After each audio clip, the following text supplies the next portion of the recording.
Hello students, I welcome you all in this video. In this video we are going to learn about SYJC secretarial practice, and again we are going to continuing with the same chapter, that is chapter number 2, sources of corporate finance. Previously we have completed our first chapter, that is introduction to corporate finance, and then we have started with the second chapter, and in second chapter we have already completed till features of preference shares, and now we are going to start with the types of preference shares. So you must be knowing about what is preference share is all about. Now we are going to start with the types of preference shares. So basically there are total 8 types of preference shares. You can see here total 8 types के preference shares होता है. Okay, इसको हम लोग one by one समझते हैं. बहुत ही simple है, बहुत ही ईजी है. तो इसको जितना ईजी है उसको इतना ही ईजी तरीके से हम लोग पढ़ेंगे और समझेंगे. ओके, तो बेसिकली यहाँ पे इसको हम लोग सबसे पहले डिवाइड कर देते हैं. ये जो 8 प्रेफरेंस शेयर्स है इसको हम लोग 4 पार्ट में डिवाइड कर देते हैं. तो पहला जो दिया हुआ है आपका क्यूमुलेटिव एंड नॉन क्यूमुलेटिव, ये आपका एक पार्ट हो गया. पार्टिसिपेटिंग नॉन पार्टिसिपेटिंग, ये आपका सेकेंड पार्ट हो गया. कन्वर्टेबल एंड नॉन कन्वर्टेबल, ये आपका थर्ड पार्ट हो गया. एंड आपका जो लास्ट फोर्थ पार्ट है that is redeemable and irredeemable preference shares. तो यहाँ पे आपका अभी when you talk about cumulative and non cumulative, तो आप जब इन दोनों को पढ़ समझोगे और जब इन दोनों को का डिफ्रेंशिएट करोगे तो आप किसके बेस पे करोगे? On the basis of dividend. इन दोनों को आप बाइफरकेट कर सकते हो और इन दोनों का डिस्टिंग्विश आप कर सकते हो with the help of dividend. Second, participating and non participating की जब हम बात करते हैं, we will talk about profit. तो ये प्रॉफिट की हेल्प से you can understand what is the meaning of participating and non participating. इसके बाद में आता है कन्वर्टेबल एंड नॉन कन्वर्टेबल. तो कन्वर्टेबल में हम लोग बात करेंगे अबाउट कन्वर्टेबिलिटी ऑफ इक्विटी शेयर्स. तो यहाँ पे हम लोग बात करेंगे इक्विटी शेयर्स की.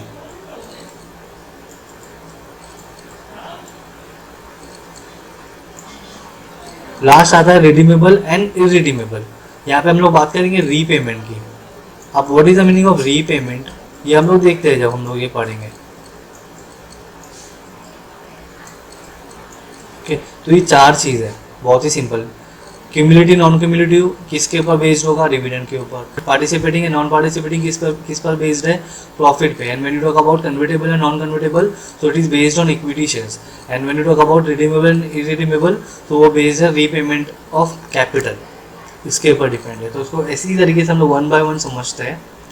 तो सबसे पहले यहाँ पे हम लोग देखते हैं what is the meaning of cumulative preference shares. पहले हम लोग यहाँ पे सिंपल सा बेसिक मीनिंग जो है वो समझ लेते हैं. एंड इसके बाद में मैंने आपके लिए एक मैटर जो है वो प्रिपेयर किया है बहुत ही अच्छे से. तो आई होप आपको वो समझ में आएगा. वो मेरी साइड से होगा, आपकी बुक के अंदर वो नहीं दिया हुआ है. पूरा एक्सप्लेन करने के बाद में मैं आपको जो मैंने बनाया है आपके लिए मैटर वो भी मैं आपको बताऊंगा. एंड जो आपकी बुक में दिया हुआ है वो सारा मैटर भी आपको दूंगा स्क्रीन के ऊपर. जो भी आपको ईजी लगेगा वो आप फॉलो करो. मीनिंग दोनों का सेम है, वर्ड्स थोड़ा डिफरेंट है. जो मैंने आपके लिए बनाया है वो इजी वर्ड में बनाया so that you can understand. But when you talk about book का, वो थोड़ा लेंथी है and there are some complicated words are there. तो आपको जो इजी लगेगा आप वो कर सकते हो. आपको उसमें भी कुछ डाउट होगा, यू कैन आस्क मी. आप कमेंट सेक्शन में आप मुझसे पूछ सकते हो. ठीक है, तो अभी स्टार्ट करते हैं. सबसे पहला क्यूमुलेटिव प्रेफरेंस शेयर्स.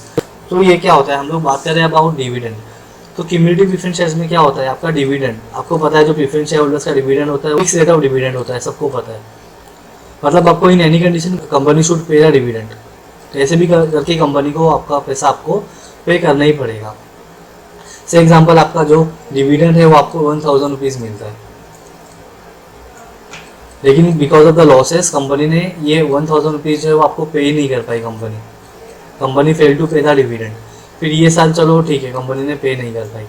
फिर नेक्स्ट ईयर कंपनी ने बिजनेस किया, कंपनी को फिर से लॉस हो गया, प्रॉफिट हुआ ही नहीं. फिर ये साल भी कंपनी ने आपको डिविडेंड पे नहीं किया. थर्ड ईयर कंपनी ने बिजनेस किया और कंपनी को प्रॉफिट हो गया. अब जब कंपनी को प्रॉफिट हुआ तो अगेन आपको 1000 रुपये देना पड़ेगा. ओके, तो ये तो कंपनी आपको देगी क्योंकि कंपनी को प्रॉफिट हुआ है. लेकिन what about the previous year dividend?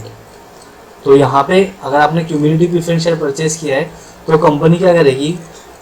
Last to last year का डिविडेंड, लास्ट ईयर का डिविडेंड और आपका करंट डिविडेंड, ये आपका पूरा ऐड करेगी, ऐड ऑन करेगी.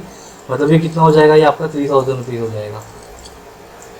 ओके, तो ये आपका 3000 रुपीज़ हो गया. दैट मीन्स कंपनी ने क्या किया? लास्ट टू लास्ट ईयर का नेक्स्ट ईयर पे ऐड किया, फिर नेक्स्ट ईयर का ये ईयर ऐड किया, तो ऐड ऑन करते गए, इसको बोलते हैं क्यूमुलेटिव प्रेफरेंस शेयर्स। तो आपका टोटल प्रेफरेंस शेयर कितना मिलेगा, 3000 रुपीज़ मिलेगा।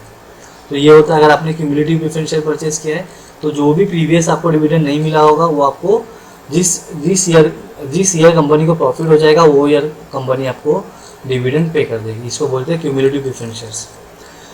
नॉन क्यूमुलेटिव इसका अपोजिट होता है। नॉन क्यूमुलेटिव में अगर कंपनी को लॉस हो गया तो कंपनी पे नहीं करेगी, फिर से कंपनी का लॉस हो गया, कंपनी ने पे नहीं किया। यहाँ पे कंपनी को प्रॉफिट हो गया तो यहाँ पे आप कंपनी कितना देगी, आपको 1000 रुपीज़ तो देगी। ओके, क्यूमुलेटिव में आपको पूरा एड ऑन होकर मिलेगा, लेकिन नॉन क्यूमुलेटिव में एड ऑन नहीं होगा। जो साल कंपनी को प्रॉफिट हुआ है वही डिविडेंड आपको मिलेगा। That means you will get only 1000 rupees as your dividend. तो उसको बोलते हैं नॉन क्यूमुलेटिव। पार्टिसिपेटिंग, यहाँ पे तो डिविडेंड की बात की हमने। Now let's talk about profit. तो पार्टिसिपेटिंग प्रेफरेंस शेयर्स में क्या होता है, पहले मैं इसको यहाँ से हटा देता हूँ थोड़ा। ओके, पार्टिसिपेटिंग प्रेफरेंस शेयर्स की बात करते हैं। यहाँ पे हम लोग प्रॉफिट की बात करेंगे। मैं यहाँ लिख देता हूँ प्रॉफिट, यहाँ पे डिविडेंड था हमारा, ये डी मतलब डिविडेंड, पी मतलब प्रॉफिट की बात करेंगे। कन्वर्टेबल या नॉन कन्वर्टेबल में हम लोग बात करेंगे इक्विटी शेयर्स की। तो यहाँ पे इक्विटी शेयर्स मैं लिख देता हूँ, ये हो गया इक्विटी शेयर्स। और रिडीमेबल और इरिडीमेबल में हम लोग क्या बात करने वाले थे, रीपेमेंट की, रीपेमेंट। ओके, लिख देता हूँ रीपेमेंट। तो अभी बात करते हैं हम लोग पार्टिसिपेटिंग या नॉन पार्टिसिपेटिंग। तो यहाँ पे प्रॉफिट की बात करने वाले हैं हम लोग। तो से एग्जांपल, कंपनी को एवरी ईयर जो प्रॉफिट होता है, on an average company earn profit around 1 crore rupees. 1 crore का प्रॉफिट होता है तो कंपनी आपको डिविडेंड देती है 1000 रुपीज़। ओके, 1 करोड़ के प्रॉफिट पे आपको 1 करोड़ मिलता है। But if company, suppose company earn more than 1 crore rupees profit, समझ लो ये साल कंपनी को 2 करोड़ का प्रॉफिट हो गया, तो कंपनी क्या करेगी, यहाँ पे इक्विटी शेयर होल्डर्स का और जो fix rate of dividend preference share holders है उनका डिविडेंड उनको मिल जाएगा। उसके बाद में जो पैसा बच जाएगा, से एग्जांपल 1 करोड़ रुपीज़ कंपनी ने पूरा पे कर दिया, अब कितना बच गया कंपनी के पास में, 1 करोड़ रुपीज़ बचा हुआ है। जो एक्स्ट्रा प्रॉफिट है इसको हम लोग बोलते हैं सरप्लस प्रॉफिट। तो ये सरप्लस प्रॉफिट में जो पार्टिसिपेटिंग प्रेफरेंस शेयर्स है, they can participate. Okay, they are allowed to participate in surplus profit of the company. Non participating में क्या होगा कि 1000 रुपये मिलता है, बस इनको इतना ही मिलेगा। जो भी एक्स्ट्रा प्रॉफिट कंपनी को हो रहा होगा उसमें they are not allowed to participate, इनको पार्टिसिपेट करने का अपॉर्चुनिटी नहीं मिलेगा। तो बस यही फर्क होता है। Here you can say participating preference shares are those preference shares who can participate in surplus profit of the company. और यहाँ पे नॉन पार्टिसिपेटिंग में क्या है, non participating preference shares are those preference shares who are not allowed to participate in surplus profit of the company. तो ये आपका हो गया नॉन पार्टिसिपेटिंग। ओके, अब देखते हैं हम लोग कन्वर्टेबल या नॉन कन्वर्टेबल। यहाँ पे हमने प्रॉफिट की बात किया। Now here we are going to talk about equity shares. तो non convertible and non convertible. तो कन्वर्टेबल प्रेफरेंस शेयर्स वो प्रेफरेंस शेयर्स होता है जो इक्विटी शेयर्स में कन्वर्ट कर सकते हो। Suppose if you are a preference share holder of the company and you wish to become a equity share holder of the company, so what you can do, you can convert your preference shares into a equity shares. तो convertible preference share अगर आपने purchase किया है तो you can convert your preference shares into equity shares. Non convertible में क्या होगा, यहाँ पे आप इसको कन्वर्ट नहीं कर सकते हो। You are not allowed to convert your preference shares into equity shares throughout the lifetime of the company. तो ये हो गया आपका इक्विटी शेयर्स के हिसाब से। Now redeemable preference shares and irredeemable preference shares में क्या होगा, यहाँ पे हम लोग बात करने वाले रीपेमेंट की। तो एक होता है मैच्योरिटी डेट, एक मैच्योरिटी डेट होता है। मैच्योरिटी डेट का मतलब क्या होता है, इसका मतलब होता है सपोज कंपनी ने आपसे अगर पैसा लिया है एंड आपको शेयर बेचा है, कंपनी ने शेयर इशू किया, आपने कंपनी को 1 लाख रुपीज़ पे किया है। अब कंपनी ने बोला ये जो 1 लाख रुपीज़ आपने पे किया है ये पैसा हम लोग आफ्टर 5 ईयर्स, 5 साल के बाद में, after 5 years we will repay your amount. ये जो पैसा है आपका 1 लाख रुपीज़ जो आपने हमको दिया है आज, ये पैसा हम आपको 5 ईयर्स के बाद में रीपे कर देंगे। दैट मीन्स यू कैन से जो आफ्टर 5 ईयर्स के बाद में जो डे आएगा, जो डेट आएगी वो डेट होगी आपकी मैच्योरिटी डेट। मतलब वहाँ पे आपका जो पीरियड है ये खत्म हो जाएगा और कंपनी आपका पैसा आपको रीपे कर देगी। इसका मतलब होता है मैच्योरिटी डेट। तो यहाँ पे अगर रिडीमेबल प्रेफरेंस शेयर्स है तो 5 ईयर्स के बाद में कंपनी आपका पैसा आपको दे देगी और आपका जो शेयर्स है उसको रिडीम कर देगी। और इरिडीमेबल में ऐसा नहीं होता है, ये कोई भी पीरियड इसके साथ में नहीं होता है, 5 ईयर 10 ईयर ऐसा कुछ नहीं होता है। ये कब रिडीम होगा, ये रिडीम होगा at the time of winding up of the company, मतलब जब कंपनी बंद हो जाएगी, क्लोज डाउन हो जाएगी, वो टाइम पे जो है कंपनी पैसा रीपे करेगी, उसके पहले कंपनी पैसा रीपे नहीं करेगी। तो आई होप आपको ये बेसिक कॉन्सेप्ट समझ में आया होगा। अब इसको डिटेल में देखते हैं हम लोग। जो मैंने आपको बताया है वही सारी चीज़ें फिर से हम लोग वर्ड्स में पढ़ते हैं कि इसको लिखना कैसे है। ओके, अब जो भी आपको यहाँ पे पीपीटी पे दिख रहा है सामने, कुछ भी आपको बुक के अंदर नहीं दिया हुआ है, ये पूरा मैंने आपको अलग से दिया है। तो ये आप इसको पढ़ो, ये आपको ईजी लगेगा, गुड। अगर आपको ईजी नहीं लगेगा तो आप बुक में जो दिया है वो भी आप रिफ़र कर सकते हो, दोनों ही सेम है, सिर्फ वर्ड्स अलग अलग है। ओके, तो लेट्स स्टार्ट नाउ। तो क्यूमुलेटिव प्रेफरेंस शेयर्स मैंने आपको सारी चीज़ें ऑलरेडी एक्सप्लेन कर दी है, आपको अच्छे से समझ में आ जाएगा। तो यहाँ देखते हैं, at times company can not pay dividend because of losses. Company को अगर लॉस हो जाएगा तो कंपनी डिविडेंड पे नहीं कर पाएगी, सिंपल सी बात है। कंपनी के पास ही पैसा नहीं होगा तो कंपनी पैसा डिस्ट्रीब्यूट कैसे करेगी। In case of preference shares this unpaid dividend, जो पैसा कंपनी ने नहीं दे पाएगी, unpaid dividend is carry forward to next year for repayment. ये पैसा क्या होगा, कैरी फॉरवर्ड हो जाएगा नेक्स्ट ईयर, मतलब आपको अगले साल मिल जाएगा, नेक्स्ट ईयर मिल जाएगा, डूबेगा नहीं आपका पैसा। The dividend is accumulated so that it is paid in future years. Accumulate मतलब एड ऑन होता रहता है। एक्यूमुलेट होना मतलब क्या होता है, देखो ये 1 है, ये 2 है, ये 3 है, तो इसको क्यूमुलेट करना है। अगर आपको एक्यूमुलेट करना है तो आप क्या करोगे, ये 1 को यहाँ पे लिखोगे, आपने मैथ्स में किया होगा, ये 1, फिर ये 1 जो है और ये जो 2 है, ये दोनों प्लस कर दोगे तो कितना हो जाएगा, 3 हो जाएगा। फिर ये 3 और ये 3 को प्लस कर दोगे, कितना हो जाएगा, 6 हो जाएगा। तो ये क्या होगा, एड ऑन होते जाएगा। उसी तरीके से आपका डिविडेंड भी क्या होता रहेगा, एड ऑन होता रहेगा। ओके, अब इसको और अच्छे से समझने के लिए यहाँ पे एक एग्जांपल आपके लिए मैंने लिखा हुआ है। एक केटीएम कंपनी है जो डिविडेंड पे करती है, कितना उसके शेयर होल्डर्स को, 10,000 रुपीज़, जो कि क्यूमुलेटिव प्रेफरेंस शेयर्स है। तो एवरी ईयर आपको कितना पैसा मिलता है, 10,000 रुपीज़ मिलता है। बट ये साल क्या हो गया, 2018-19 में क्या हो गया, कंपनी को लॉस हो गया, तो ये ईयर में कंपनी तो डिविडेंड दे नहीं पाएगी, सिंपल सी बात है। फिर इट कुड नॉट पे द डिविडेंड फॉर ईयर 2019-20। अब 19-20 की बात करते हैं, यहाँ पे कंपनी को प्रॉफिट हो गया, कितना प्रॉफिट हुआ, 3 लाख रुपए का प्रॉफिट हो गया कंपनी को। And dividend to be paid rupees 10,000, क्यों 10,000, भाई प्रेफरेंस शेयर होल्डर्स का जो डिविडेंड होता है वो फिक्स होता है। The dividend of preference share holders is fixed, पता है हमको। आउट ऑफ दिस प्रॉफिट, जो 3 लाख रुपये का प्रॉफिट हुआ, उसमें से कंपनी जो है 18-19, जो पहले का देखो यहाँ पे 18-19 का, ये ईयर का 10,000 रुपीज़ आपका बाकी था, ये अमाउंट प्लस आपका जो करंट ईयर को जो आपको यहाँ पे जो प्रॉफिट जो होगा 3 लाख रुपए का, ये ईयर भी कंपनी को 10,000 पे करना पड़ेगा। यहाँ पे देखो, तो ये 10,000 प्लस 10,000 कितना हो गया टोटल डिविडेंड, 20,000। तो अब कंपनी यहाँ पे देखो टोटल डिविडेंड आपको कितना मिलेगा, 20,000 रुपीज़ मिलेगा। ओके, तो ये कैसा हो गया, लास्ट ईयर का भी क्या हो गया, ऐड हो गया। ओके, तो आई होप आपको एक क्यूमुलेटिव प्रेफरेंस शेयर्स जो है वो समझ में आया होगा। आगे देखते हैं नॉन क्यूमुलेटिव में क्या होगा। This are the preference shares for which unpaid dividend can not be accumulated. यहाँ पे एड ऑन नहीं होगा। से एग्जांपल आपको फर्स्ट ईयर 10,000 का जो डिविडेंड था वो कंपनी ने नहीं दे पाया, क्यों नहीं दे पाया, बिकॉज ऑफ लॉसेस। तो अगर आपका नॉन क्यूमुलेटिव है तो आपका जो प्रीवियस ईयर का 10,000 था, जहाँ पे कंपनी को लॉस हुआ था, वो आपको कंपनी ने पे नहीं किया था। बट जो प्रॉफिट हुआ था कंपनी को ये ईयर 10,000 रुपीज़ का, तो वहाँ पे कंपनी ने आपको 10,000 पे करने का प्रॉमिस किया। ओके, तो यहाँ पे सिर्फ आपको कितना मिलेगा, 10,000 ही मिलेगा आपको। ये 10,000 जो प्रीवियस टाइम का है वो आपको नहीं मिलेगा। इसको बोलते हैं non cumulative. If the dividend for the year is not paid due to insufficient profit और due to losses, such unpaid dividend can not be paid in the next year. तो नेक्स्ट ईयर में भी आपको वो पे नहीं होगा, simple सा है। अब देखते हैं participating and non participating preference shares. Participating preference shares are those preference shares which enjoy the surplus profit of the company over and above the fixed rate of return।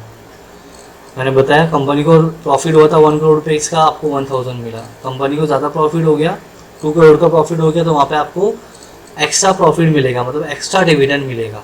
तो वहाँ पे पार्टिसिपेटिंग प्रेफरेंस शेयर पार्टिसिपेट कर सकते हैं, वो लोग extra dividend भी receive कर सकते हैं। After payment of preference and equity share at the certain rate, participating preference share holder can participate in any balance surplus profit. That means सारा पे करने के बाद में भी जो कंपनी को प्रॉफिट बच जाएगा वो पैसा भी आपको मिलेगा, आप पार्टिसिपेट कर सकते हो। बट नॉन पार्टिसिपेटिंग में ऐसा नहीं होता है। These shares are entitled to fixed rate of dividend only. They do not have right to participate in surplus profit of the company. All preference shares are non-participating unless otherwise stated in article of association. Okay, जब तक कि article of association में mention नहीं होता है, सारे preference shares कौन से प्रेफरेंस शेयर्स होते हैं? नॉन पार्टिसिपेटिंग प्रेफरेंस शेयर्स होते हैं. ओके, आई होप आपको समझ में आया होगा. देखते हैं आगे. कन्वर्टेबल प्रेफरेंस शेयर्स हम लोग यहाँ पे क्या बात करने वाले थे? About convertibility to into equity shares. तो these are the preference share which can be converted into equity shares after a certain period of time. This conversion is optional for the preference shareholders. That means जो company के preference shareholders है, if you अगर समझ लो आप company के preference shareholders हो and आपको चाहिए कि now you are planning to convert into equity share, तो आप यहाँ पे कन्वर्ट कर सकते हो अगर आपका कन्वर्टेबल प्रेफरेंस शेयर है तो. बट ये ऑप्शनल होता है, आपके ऊपर डिपेंड करता है. अगर आपको कन्वर्ट करना है तो यू कैन कन्वर्ट, अदरवाइज आप कन्वर्ट नहीं करना चाहते हो तो कन्वर्ट नहीं करो. The share are converted free of cost. यहाँ पे कन्वर्ट करने का कोई भी कॉस्ट नहीं होता है, फ्री होता है. ये पॉइंट जो है यहाँ पे इसको काट दो, ये मीनिंग नहीं है. The conversion is decided at the time of issue. जब कंपनी शेयर इशू करती है वही टाइम पे कन्वर्जन का जो रेट है वो कंपनी को, जो टाइम है, जो पीरियड है, वो कंपनी को डिसाइड करना पड़ेगा, बताना पड़ेगा. नॉन कन्वर्टेबल जो है वो अपोजिट होता है. तो the preference shares which can not be converted into equity shares are called non convertible preference shares. वो शेयर जो कन्वर्ट नहीं हो सकते हैं, which can not be converted into equity shares, that shares are called non convertible preference shares. They are redeemed at maturity. मैंने आपको बताया था मैच्योरिटी का मतलब क्या होता है. जब उसका पीरियड ख़त्म हो जाएगा, कंपनी उसका पैसा पे कर देगी और शेयर्स वापस ले लेगी. Date of maturity is decided by the company at the time of issue only. जब कंपनी शेयर इशू करती है वही टाइम पे company date of maturity inform कर देती है to the investors. Point number 7 देखते हैं, रिडीमेबल प्रेफरेंस शेयर्स. तो ये रिडीमेबल प्रेफरेंस शेयर्स का मतलब क्या होता है?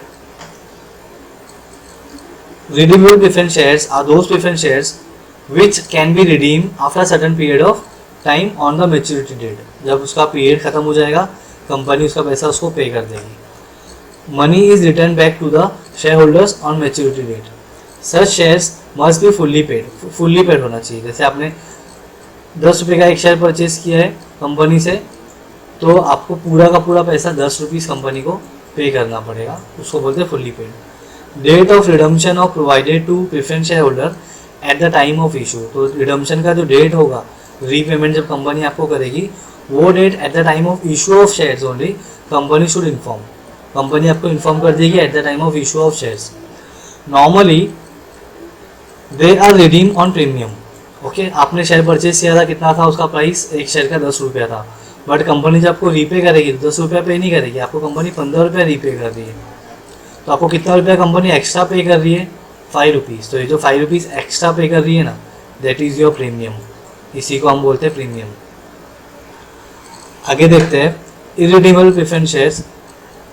These are the shares which do not have any redemption date. यहाँ पे कोई भी पीरियड नहीं होगा. यहाँ पे हो सकता है कंपनी 5 साल के लिए, 5 ईयर्स के लिए शेयर इशू किया हो कंपनी ने, या 10 ईयर्स के लिए किया हो. तो यहाँ पे कंपनी आपको इन्फॉर्म करेगी कि कितने ईयर्स के लिए. यहाँ पे कोई पर्टिकुलर पीरियड नहीं होगा. यहाँ पे रिडम्पशन कब होगा? At the time of winding up of the company. जब कंपनी बंद पड़ जाएगा तब. तो देखो, these are the shares which do not have any redemption date. They are repaid only on winding up of the company. जब company बंद होगी तब उनको रीपे होगा. As per section 55 subsection 1 of the companies act 2013, a company can not issue irredeemable preference shares. तो इसका मतलब ये होता है, under the companies act 2013 companies are not allowed to issue irredeemable preference shares. Okay, तो I hope आपको ये 8 जो टाइप्स है प्रेफरेंस शेयर्स के, ये आपको समझ में आया होगा. आपको कुछ भी डाउट होगा, you can ask freely. Note down कर लो अच्छे से, एंड कुछ भी डाउट होगा तो कमेंट सेक्शन में आप मुझसे पूछ सकते हो. एंड अपार्ट फ्रॉम दैट, ये तो मैंने आपको दिया है. इसके बाद में आपको बुक में जो दिया हुआ है वो यहाँ पे है, टाइप्स ऑफ प्रेफरेंस शेयर्स. ये आपकी बुक का मैटर है, तो ये भी आप इसको देख लो अच्छे से. वीडियो को पॉज करो, इसको लिख लो अच्छे से, एंड आपको जो इजी लगता है वो आप रिफ़र कर सकते हो. तो ये आपके 2 हो गए. इसके बाद में participating, non participating. Convertible, non convertible, and last आपका आता है redeemable and irredeemable preferences. Video का पॉज करके आराम से इसको आप पढ़ सकते हो और लिख सकते हो। ओके, और आपको कुछ भी डाउट होगा students, you can ask me. See ये टाइप जो है बहुत इंपॉर्टेंट है। ये प्रेफरेंस शेयर और इक्विटी शेयर्स के ऊपर हमेशा आपको क्वेश्चन आते हैं एग्जाम में, बोर्ड एग्जाम में आपको 100% इसके ऊपर क्वेश्चन आएगा। ओके, सो कुछ भी डाउट होगा यू कैन आस्क फ्रीली। अपना अच्छे से नोट प्रिपेयर करो, बुक प्रिपेयर करो एक्सपी के लिए। Okay students, so till then thank you very much students.